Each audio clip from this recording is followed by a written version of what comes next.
Thank you for joining us. My name is Jennifer Homendy, and I'm the chairwoman of the National Transportation Safety Board.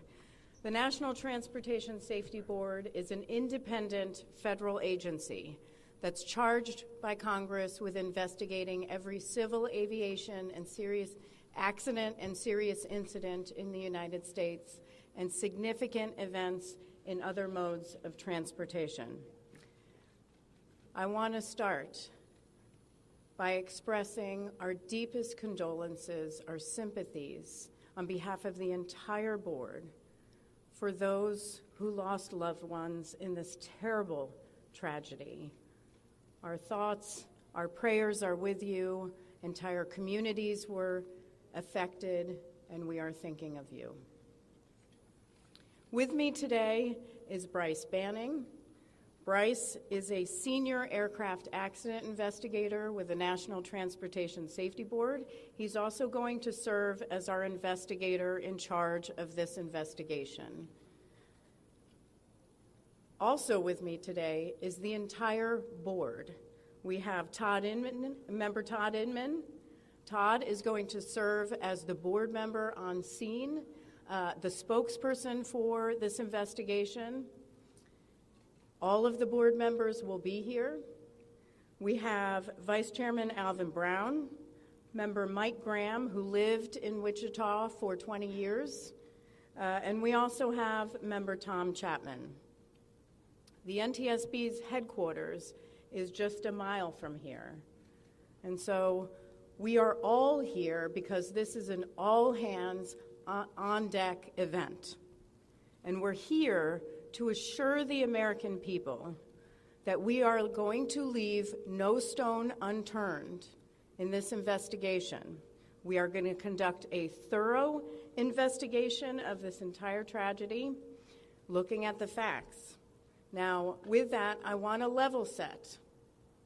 When we go to the scene, and we were here last night, we allow the responders to do their important safety mission, which in this case was search and rescue and recovery. We stand back to allow them to do their important safety mission. And so this, for us, is our first full day on scene with our entire crew coming together. We have about nearly 50 people on scene, and in addition to our resources back at headquarters in our labs and throughout the agency. So with that said, we are not going to get into specific facts in this press conference. I want to level set here. We're going to get into our investigative process. As we are able to confirm factual information, we will provide that. I do want to say this is a whole of government effort. I was able to brief, along with others, the President of the United States and the Vice President this afternoon.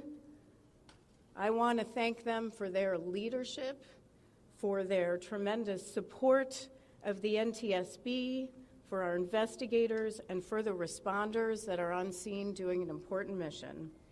I also want to thank Secretary Sean Duffy, who I was communicating with early on after we first got word of this tragedy. We've been working together throughout the day, along with his team at the DOT and within FAA. I also want to thank Secretary Pete Hegseth, who was also integral in working with us today. Chris Rocheleau, the acting administrator of the Federal Aviation Administration. We've heard from many members of Congress on both sides of the aisle, and so I will say this is a tremendous, one more time, whole of government effort. I also want to take a moment and thank the many, many responders that have been on scene. It has been an incredible effort. And I will have a full list that I will provide, that we will provide tomorrow, but I do want to thank them for all their work. With that, I'm going to turn it over to Member Inman for additional remarks.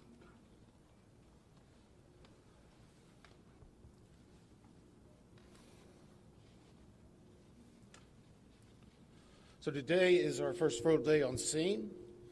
Our investigative team will be on scene as long as it takes in order to obtain all of the perishable evidence and all of the fact-finding that is needed to bring us to a conclusion of probable cause. Our mission is to understand not just what happened, but why it happened, and to recommend changes to prevent it from happening again.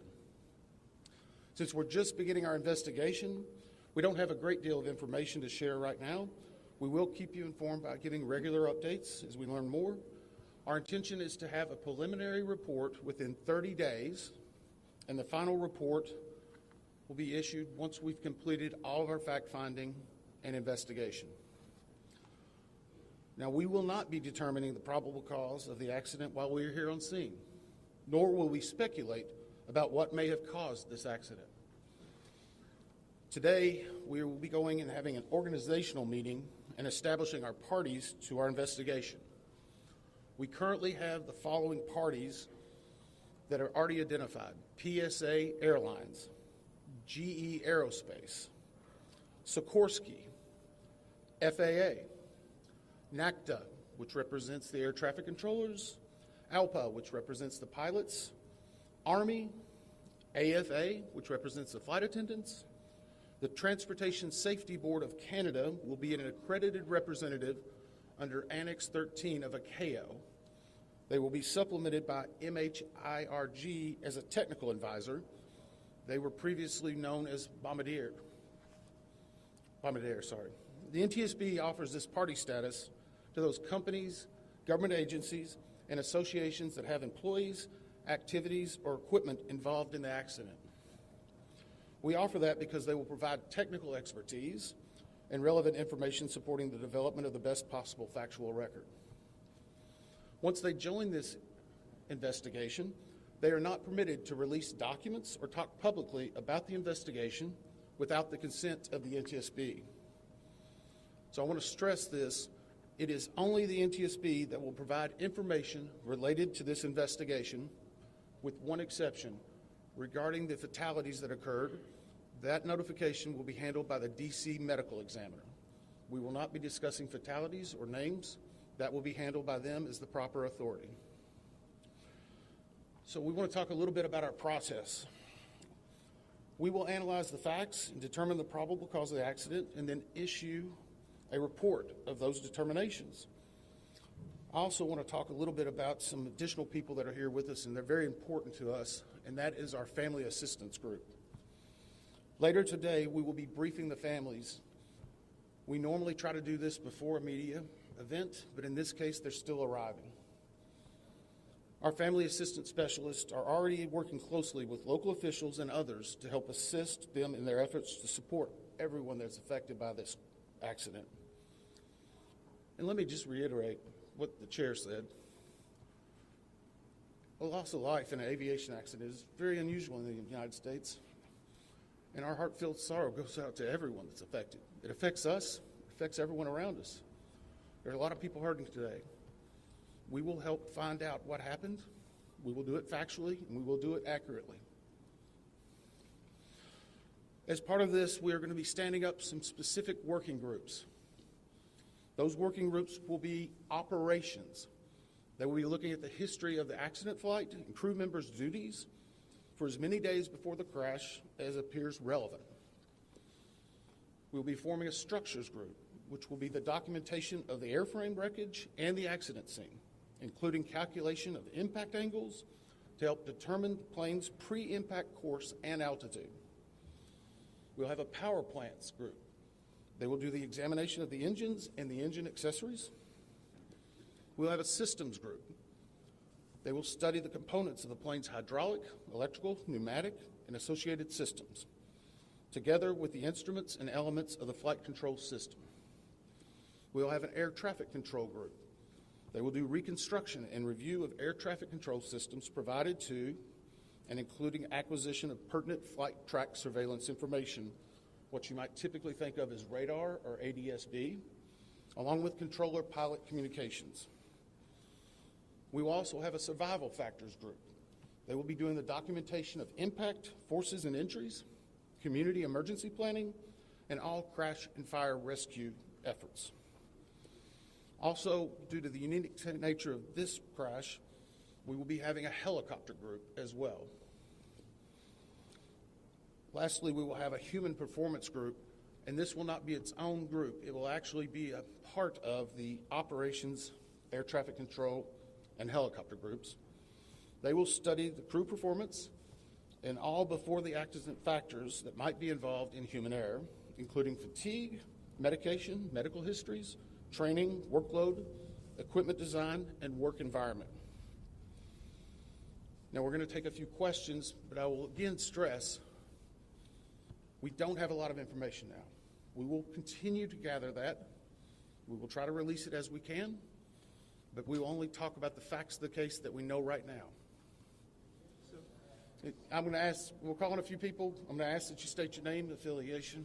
James Matthews from Sky News. So we've heard from President Trump today talking about DEI hiring policies within the FAA and associating that with the cause of this accident. What do you say to that? Well, unfortunately, I didn't hear the remarks. I was briefing House and Senate members, but I believe, Chair, would you like to take that? As part of any investigation, we look at the human, the machine, and the environment. So we will look at all the humans that were involved in this accident. Again, we will look at the aircraft, we will look at the helicopter, we will look at the environment in which they were operating in. That is standard in any part of our investigation. I'll turn it back. Chair, can I ask you, has the flight data recorder been recovered yet? And what is the difficulty in a water disaster like this, which presents a very difficult environment for your investigators and the people out on the water? Well, the question was on the flight data recorders. And we have not recovered the flight data recorders yet. We know they're there. They are underwater. This is not unusual for the NTSB. We have many times recovered flight data recorders in water. We have our lab right here that is about a mile from the NTSB, so it's not unusual. And once we get those, we'll be able to get those read and information from them to be able to provide further information to you. I'm going to turn it back over to Member Inman. Sir. CBS News. Earlier today, Defense Secretary Pete Hegseth said a mistake was made last night. Based off of you all's initial investigations and preliminary findings, have you all been able to tell whether this was human error or mechanical failure? The question was, is there been human error or mechanical failure? We don't know what we know just yet. We do not know enough facts to be able to rule in or out human factor, mechanical factors. That is part of the NTSB investigative process and where all of these groups will come together. It's one of the reasons why the NTSB is known as the gold standard. We will take the time that's necessary, but I'd also like to reiterate, if we find something that is a significant issue that warrants immediate action, we will not hesitate to make those recommendations and make them public. We have a good track record on that, and we want to continue doing so. Sir. Hello, Sir. Tom Costello with NBC News. Does it hurt your investigative process, maybe for the chairman, does it hurt your investigative process to have the president already suggesting possible causes here as you try to keep an open mind and begin this investigation? Tom, with all due respect, I think the press also likes to state what probable cause is before we get to the probable cause. So what I'm going to say is you need to give us time. You need to give NTSB, it's not that we don't have information. We do have information. We have data. We have substantial amounts of information. We need to verify information. We need to take our time to make sure it is accurate. That's best for you. That's important for the families. It's important for legislators who are seeking answers to try to figure out what they're going to do about this. And so it will take time. We do have a lot of information, but we need some time to verify that. Yeah, Member Chase Williams with Fox Business. I'm wondering about the conditions in the tower last night. Were there any performance issues in the past with any of these controllers or anything of that? Question is about controllers. As I said, we are just now forming the groups. The controllers do have union representation, which they are entitled to. They'll be working with our party system and our party groups. They'll be conducting interviews. Those interviews will need to be analyzed, transcribed, and other team members will need to look over it. It'll be a long process, but we will go through the entire history.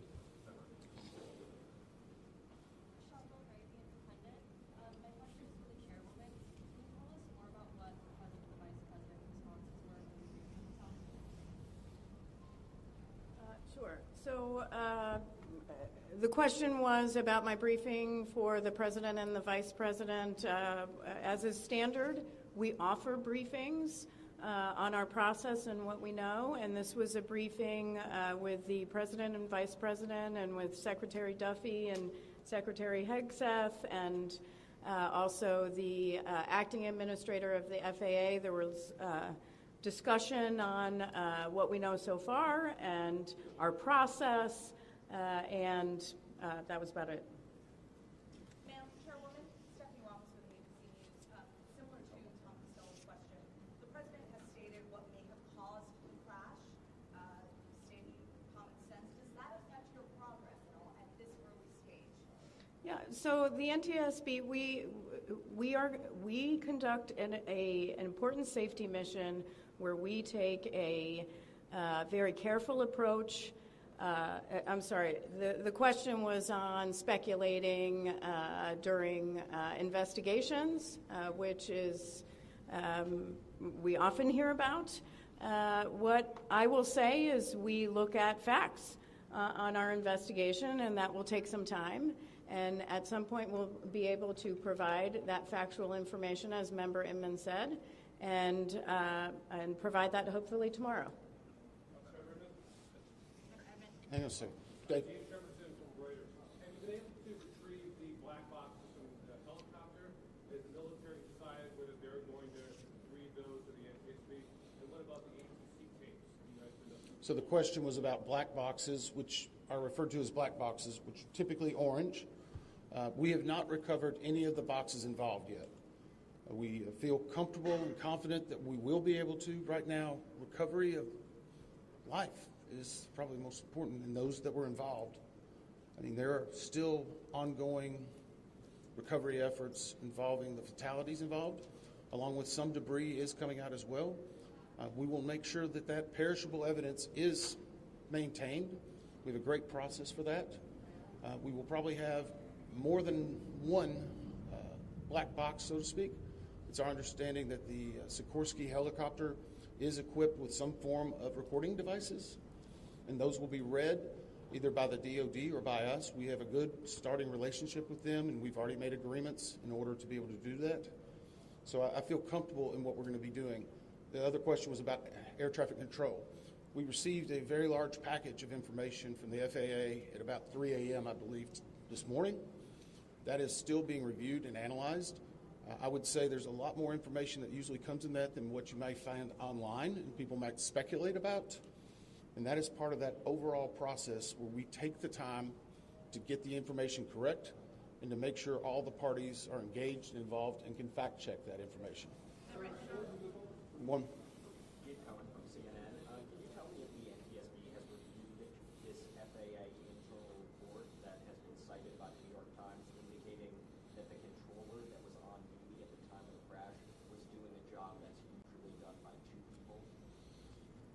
We have not reviewed any specific reports about the controllers at this time, at least from the leadership team. Our investigators are continuing to pull all that information. Their personnel records, their files, where they were at, whether they were fatigued, all that information will be part of that investigative process. But right now we can't speculate on anything that may have been reported in the media until we get the opportunity to validate and understand how it impacts the investigation. We're going to take just a few more questions. Sir? Yes, Oren Khanna, Paper Magazine. What's the process and logistics like of bringing the families in? Are they coming into the airport? And how are you going to sort of do the sensitivity of bringing to the place where this tragedy happened? So the question is about the families. And many of those families are still en route. Some are still being notified from both the military and from the commercial crash. There is a family assistance facility that's being stood up by American and PSA Airlines in Bethesda, Maryland. They've already been working on that, standing it up. Our team from our disaster assistance team has also been coordinating with them. We plan on briefing them. It is customary that at some point, if the families wish to go to part of the accident site, that we would arrange such a thing, but it will only be when we know that it's safe, we have the correct perishable evidence, and we can do it in the proper modesty that should be for those family members. It will be a little bit of a process, but it will take some time. Sir, to follow up on the air traffic control system. No. Sir, or you?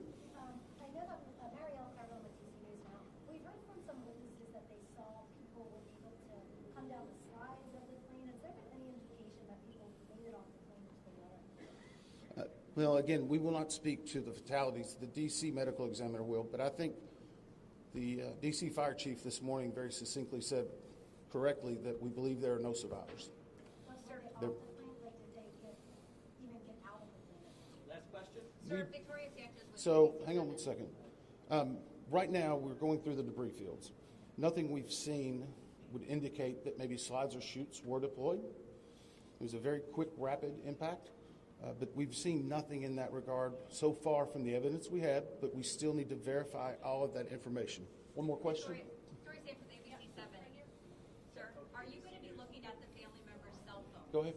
Jeff Cook, ABC News. What do you know about the altitude of the helicopter at the moment of impact? And can you talk about the procedure for such helicopters in that area? The question was about the helicopter procedures. And in D.C., it's kind of a unique environment. We've been getting briefed more and more by the FAA. I'm not an air traffic control specialist, but they're actually helicopter zones, if you will, or tracks. And this one was transiting, I believe, from track 1 to 4 as part of their normal procedure. If you live in D.C., you see a lot of helicopters going down into this area. So there's a very well-defined system in that regard. As far as altitude, until we get the additional information, we can't validate or basically corroborate any of that until we get more of the electronic data and the data that's on the plane. I do want to clarify one question that also came about cell phones. You know, in today's age and time, a lot of electronics and other devices do contain a lot of different information. We've found on a number of our accidents that we actually are notified through a smartphone that may sense that. As part of our process, we will obviously treat all of the effects of the deceased with dignity. We are already starting to pull that information together. If we feel that it's necessary to find or pull some of that information, we will work with the families and make sure we do it in a manner that's respectful for them and their privacy. But right now, we don't have any plans specifically on that amount, on that area until we need to. Thank you very much. Thank you very much.